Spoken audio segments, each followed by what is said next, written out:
Olá, seja bem-vindo ao Campo Diplomático, espaço dedicado às relações do Brasil com o mundo. Eu sou Catiúcia Sotomayor e hoje converso com o embaixador da Polônia no Brasil, Jakub Skiba. O embaixador foi membro do Conselho de Administração do Banco Nacional da Polônia, secretário de Estado do Ministério do Interior e da Administração. Graduado em História pela Universidade Católica de Lublin, ele recebeu o primeiro prêmio da Sociedade Histórica Polonesa pela melhor dissertação de mestrado na Polônia. Se formou também na Escola Nacional de Administração Pública e fez doutorado em Economia. Ainda foi diretor da Casa Civil do país e o primeiro secretário da representação permanente da República da Polônia junto às Nações Unidas, em Nova York. Está no Brasil desde 2020. Welcome, Your Excellency. Thank you very much for your presence here. Thank you so much for inviting me here to your television. Now, let's talk a little bit about the highlights of production and the role of agribusiness in Poland. This is a very interesting question, especially in comparison with Brazil. Because starting, I must say that agriculture in both countries is a very important branch of economy. Although there are serious differences, there are also similarities. But maybe it would be good to look at the figures. I have prepared some figures in order to demonstrate these differences and similarities. If you let me, I will look at the table which I have prepared. Starting with the size of territory. Brazil is a huge country, 27 times bigger than Poland, continent-sized country and medium-sized European country. This is the difference. In terms of population, Brazil is 5.5 times bigger than Poland. In terms of GDP, gross domestic products, this difference is smaller, 2.5. The Brazilian economy is bigger than Polish. But when it comes to agriculture, the role of agriculture in both countries is very important, but I think more important in Brazil. In absolute figures, Brazil has 4 times bigger agriculture than Poland, but percentage is smaller. In Brazil, we have 5.5%, in Poland 2.6%, so this is the difference. But maybe the figures are similar in terms of labor force and percentage of labor force. In Brazil, 9.6%, in Poland, 11%.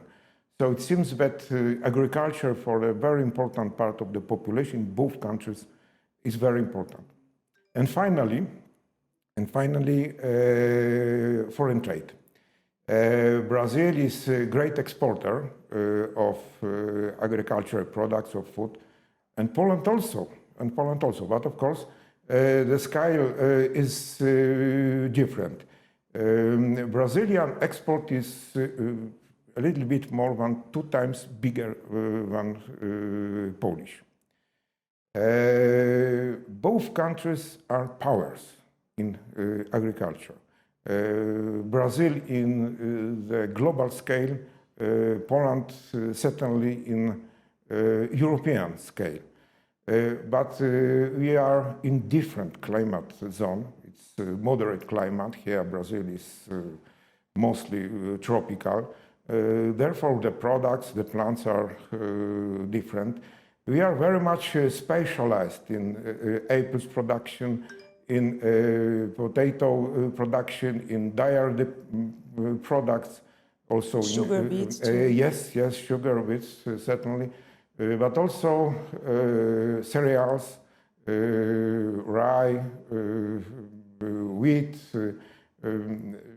So this is amazing, but also amazing. So there are some products which are common for both countries, and the other which are specific for each one. Now, you told me, now we compete, but actually we should cooperate, right? How could you do that? Now, this is a very good and interesting question. If agricultures in both countries are very important, and so that means that we are specialized, Brazilian and Poles, in agriculture, and of course, much bigger profit would be of cooperation than of competition. There's a different character, I must say, from the beginning of the agriculture. In Poland, we have a rather intensive model of agricultural production. And the size, for example, of farms is completely different. What is very interesting when you fly over the border of Poland, you immediately see the difference. You immediately see the Polish territory. Why? Because you see the chessboard of relatively small rectangular parcels. This is the sign that we are over Poland. Okay? It is historically justified. It goes back to the time of the communist government, when there was a central directed economy, and the rulers of the country wanted to, of course, to make big farms. They were not efficient at all. The big farms were not efficient. Were not efficient under this type of economy, regime, yes. Which is very interesting. And there was a great resistance on the part of the Polish agriculturers because they wanted to preserve their land. The land was so important traditionally in Poland, and they won, which was one of the rare examples of will of the population of the nation to resist this dominance of the communist system. And after the transformation, which had the place 32 years ago, this structure remained. And initially it was a little bit archaic and an obstacle to the development of the agriculture. But with time, it brought great effects, great positive effects, because we have right now majority family-owned farms, which are specialized in good quality food, healthy food, and thanks also to the quite important European dotations, agriculturers are able to develop quite quickly their production, and they are in this very offensive, and this is the source of the success of the Polish agriculture. So there are similarities, the role of agriculture in each of our countries. There are differences. Here, I think in Brazil we have more extensive model of farming, of agriculture. In Poland, more intensive. Of course, the products are different in great part because of differences in... Even the potato, right? Even the potatoes, yes, yes. Although I must say that I like very much Brazilian potatoes, but we have also quite good potatoes. They are different, of course, and maybe this is the field also of exchange and cooperation. And what about technology, Ambassador? Because you mentioned that you have family farmers and the organic production and the small parcels. And how does innovation is nowadays there because of the small farms? You have technology to... Yes, of course, absolutely. It's not like this, that technology progress is also is only limited to the big farms. They can, small and middle-sized farms can obtain support of the state in this respect. And there are many organizations, many institutions, many scientific institutes which are helping Polish agriculture. There are serious scientific research on this. For example, I must say that my parents were scientists dealing in the agricultural science. So the offer is quite big, and together with governmental programs, it brings positive effects. Certainly, our agriculturers are not alone in their activity. But of course, finally, it's up to them economically to be active in the market and to propose and to offer products which are competitive.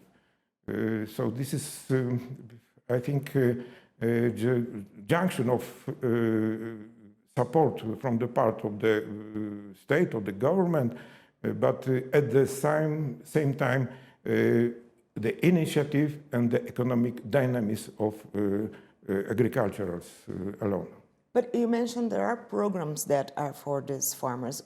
What about these public policies? Is there something that we could replicate here? For example, what are the most important policies that you have there that it's interesting for us to know about?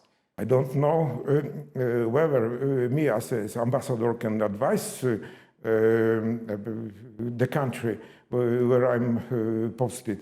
I think we should cooperate, and the specialists should discuss this issue very profoundly.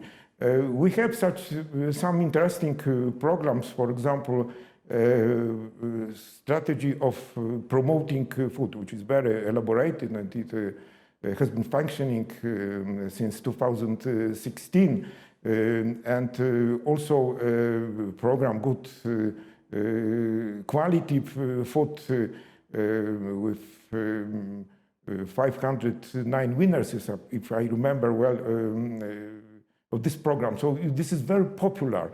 Many fairs, many ways of promoting, but also providing the farms with specialized knowledge.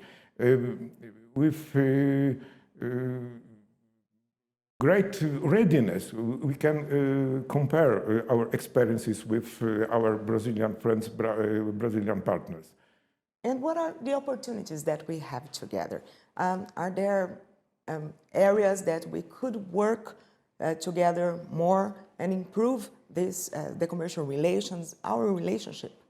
Yes, I think so.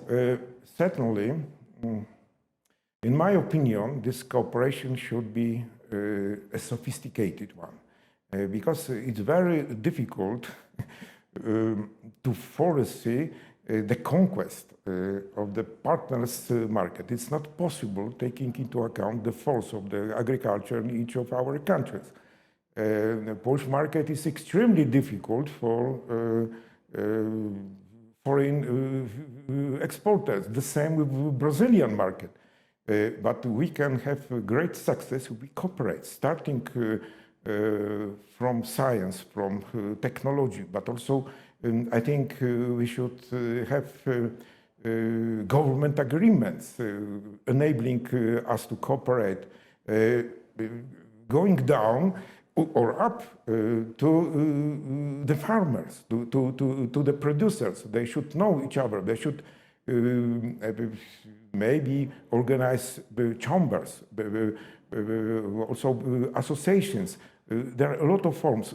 I'm absolutely persuaded that there should be much more meetings between Polish and Brazilian producers in both countries. And it will be really exciting to exchange these views and to find in the intelligent way the methods of expanding production and activity, also in the third markets.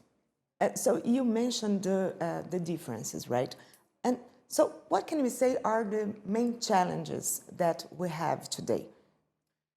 The main challenge, of course, challenges in the global sense. Maybe I should say a little about the situation in post-pandemic world, because in the economy, the pandemic has changed much. I think this is not the good evolution, and we should be much more careful right now than we had been before the pandemic. Of course, we live in a globalized world, but a globalized world means that economic shocks are transferred very quickly from one side to the other of the world. So it is very dangerous. Also, I think that looking at the financial sector, global sector, this flexible monetary and fiscal policies resulted in great overburden of financial sector of the real economy. It may cause in the future great problems.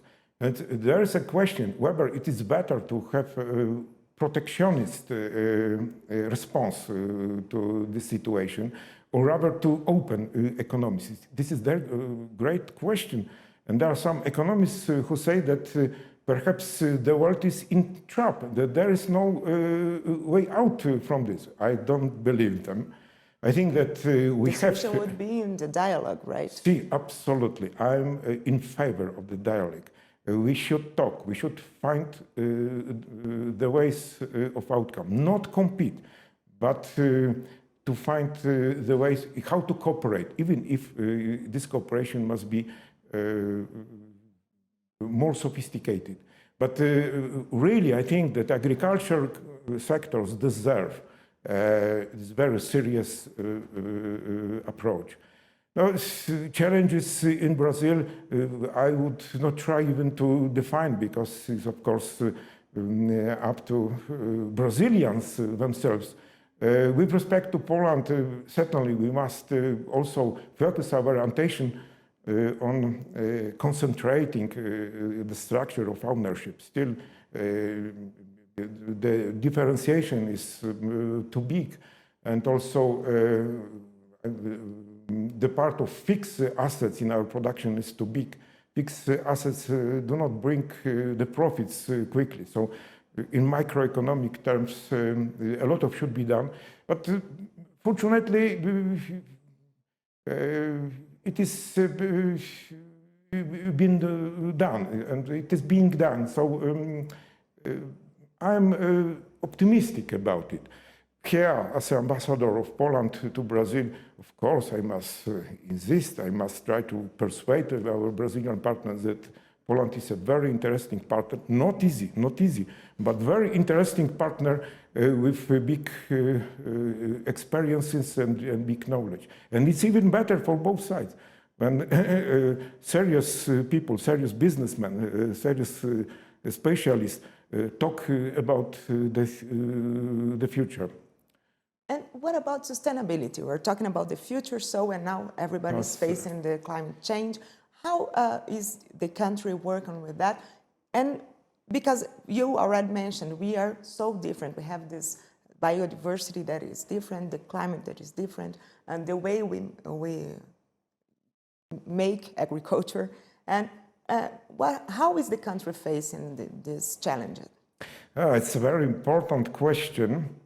Of course, in Poland, we also have big problems with this, and we must adapt this climate protection policy as soon as possible and very seriously. But the problems are different. In our country, agriculture is fully environment protectionist. This may be the difference. I must say that after the collapse of this communist system and collapse also of these big state farms, state-owned farms, which I have mentioned before, there was a great progress in the surface covered by forest, in forestation. We have right now much more forest than we had before. So it proved that agriculture is not dangerous for forests, just the opposite. And in Poland, agriculture sector is considered to be absolutely environment protection positive. And perhaps also these experiences could be changed with Brazilian partners.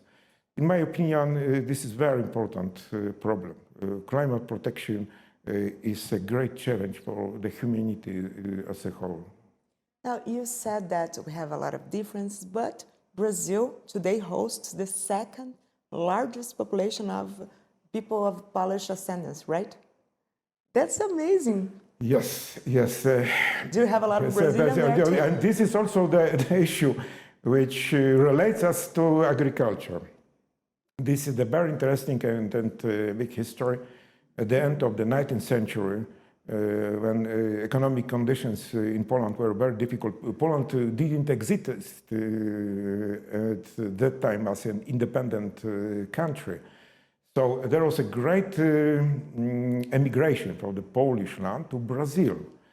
And it was even called Brazilian fever. These people went especially to southern Brazil, to such states like Paraná, like Rio Grande do Sul, like Santa Catarina. And they transferred their experiences, their way of thinking, and their way of work. They transferred the structure even of the ownership, because for them the land was very important. Therefore, they created a kind of special agricultural culture in this land. Now it is fourth or even fifth generation. These people still have Polish names. Mostly they are Catholics, so also confession for them is very important. But they keep their Polish customs, even food customs, alimentation customs, but also singing, dancing, and so on. At the same time, they are looking for the future, of course. And in this progressive thinking for the future, they see also Poland. And I think that they can be fantastic ambassadors of the bilateral relations, also in terms of agriculture, because they can understand the Polish way of thinking about agriculture, but they are Brazilians from here. So this is an excellent opportunity. And of course, I wish them, like all Brazilians, all the best in this endeavor. And also, I wish Poland to have good relations with Brazil. I'd like to know if there is your personal view of Brazil, if there is an episode related to the country or something that you lived here that you would like to share with us. Well, I must say that when I came here, it wasn't the best time for Brazil, for the whole world, because it was just the beginning of the pandemic. So I regret very much that I didn't know the Brazil which I have dreamt of before. The Brazil with Carnival, with this happiness of life, with sun, which is a normal image of this beautiful country among people from our part of the world, this cold or colder part of the world. Brazil is fascinating. I visited some places already, but with respect to agriculture, I must say that what for me was really very interesting when I saw these sugarcane plantations near Recife. It was something fantastic. These hills covered by cane plants and everywhere, absolutely, with some palms. It was so exotic, so fantastic, so energetic that I will remember for always this image. Another thing would be the mandioca, right? You told me that you don't have it there and you really liked mandioca. it. Mandioca is another point. We don't have mandioca in Poland, so maybe this is the space for for market conquest. Of course, it is possible to find in shops imported, but definitely is one of the best vegetable I have ever eaten. Fantastic. Dziękuję bardzo, Ambassador.